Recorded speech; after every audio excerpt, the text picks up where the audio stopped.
Enamik paare arvab, et probleem on konflikt. Tegelikult ei ole. Probleem on otsus, mille me konfliktis teeme. Kujuta ette olukorda. Sa ütled midagi, sinu partner reageerib teravalt. Su kehas tekib pinge, õhk muutub raskeks. Ja siis tuleb see hetk. See kestab võib-olla 2 sekundit, aga seal sa otsustad. Enamik meist otsustab automaatselt. Me kaitseme oma positsiooni. Sa ei kuula, sa teed alati nii, see on sinu süü ja kui aus olla, ma olen ise täpselt sama teinud. See on inimlik, see on automaatne, aga sellel on hind.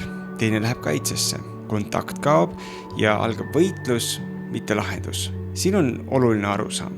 Hea suhe ei ole suhe, kus pole probleeme. Uuringud näitavad, et umbes 69% paari probleemidest on püsivad. Nad ei kao ära. Küsimus ei ole, kas konflikt tekib. Küsimus on, mida sa selles 2 sekundis valid. Sama olukord, sama pinge kehas, aga enne kui sa vastad, sa märkad.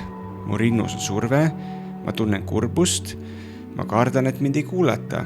Ja sa ütled, kui see juhtub, siis mu kehas tekib pinge, ma tunnen kurbust ja ma vajan rohkem kontakti. Selle vastu ei saa vaielda. Keegi ei saa vaielda su kehatunde vastu. Keegi ei saa vaielda sinu emotsiooni vastu. Keegi ei saa vaielda sinu vajaduse vastu.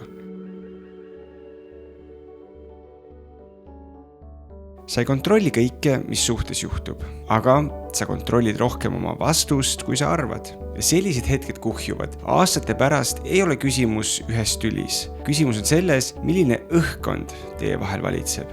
Heaolu ei kujune siis, kui kõik on korras. Heaolu kujuneb nendes 2 sekundis, kus sa otsustad teisiti, sest õnn ei ole juhus. Õnn on oskus ja konflikt on üks koht, kus seda oskust harjutada.